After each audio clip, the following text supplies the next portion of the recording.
Let's now talk about the insurance space. It's been buzzing of late. Madhukar Lodha, the director at Nuvama Institutional Equities, who looks at the insurance sector very, very closely, joins in with his call. Madhukar, morning, and thank you very much for joining in. First, just the big picture, a top-down call. Can you highlight the key insurance, the trends that we are seeing in the insurance sector, and whether you like or dislike the sector? And talk about the valuations as well. Good morning, Rima. So the insurance sector has seen a lot of volatility. We've seen sort of a change in tax regime, increased taxation on policies which are of ticket size of over 5 lakhs. This also meant increased sales in March. So you saw a lot of high ticket sales of insurance products.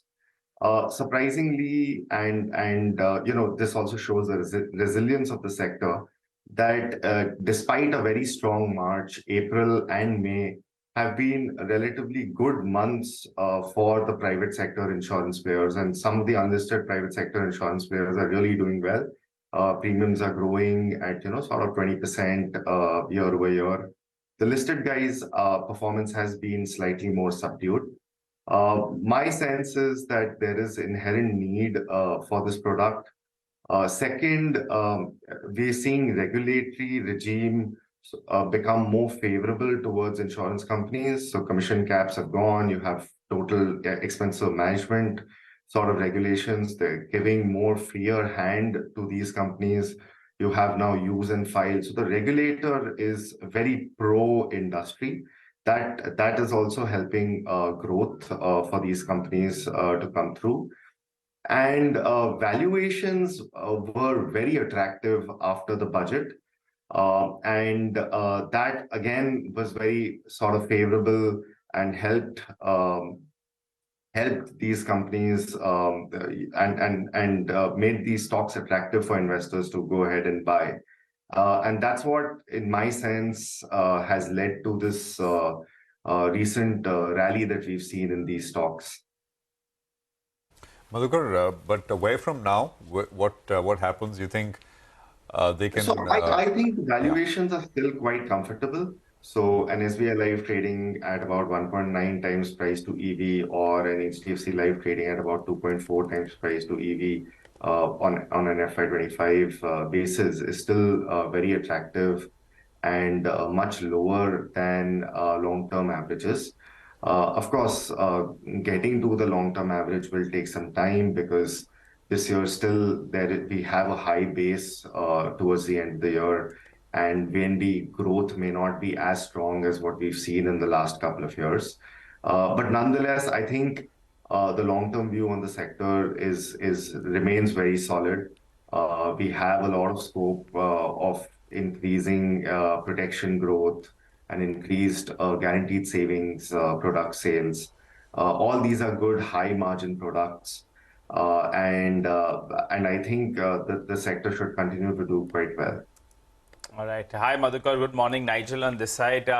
Madhukar, what about LIC? Do you track it? Any view out there? So we obviously passively track LIC. Now, it is a good, strong, large, solid business. But in my opinion, a large part of the valuation comes from the mark-to-market equity book. And the insurance business actually is much lower in the entire scheme of things for LIC. Most investors would then just prefer owning, the broader market rather than LIC as a stock. Also, I think there can be some improvement in their disclosures. And lastly, obviously, growth for them has been more subdued. So the private sector life insurance companies are growing at a much faster rate. And LIC is not able to, so he's obviously losing market share as well, and that, I think, will impact its valuation. So I expect LIC to continue to trade at a substantial discount to the private sector life insurers. Okay. Anything, by the way, just before we let you go, Madhukar, anything special happening with Max Financial? Anything expected there? Because stock was a huge underperformer even within life insurers. Last 2 or 3 days, it's run up quite a bit. Yeah, I think I have not come across any sort of news or there is no such anticipated news as of now, not that I'm aware of. Having said that, I think it's more of a valuation play. So it's trading much lower even now to the other life insurance companies. So it's trading at just about 1.4 times price to EV. And I think, in late stages of, bull market run-ups, I think these sort of catch-up moves happen. That's my sense on the recent move on the stock. Okay. Well, thanks very much, Madhukar. Great speaking with you. Thanks very much for your time. Appreciate it, as always. Well, 9:12, so a little late for our 9:10 calls, but Mitesh is with us. Mitesh, what do you have?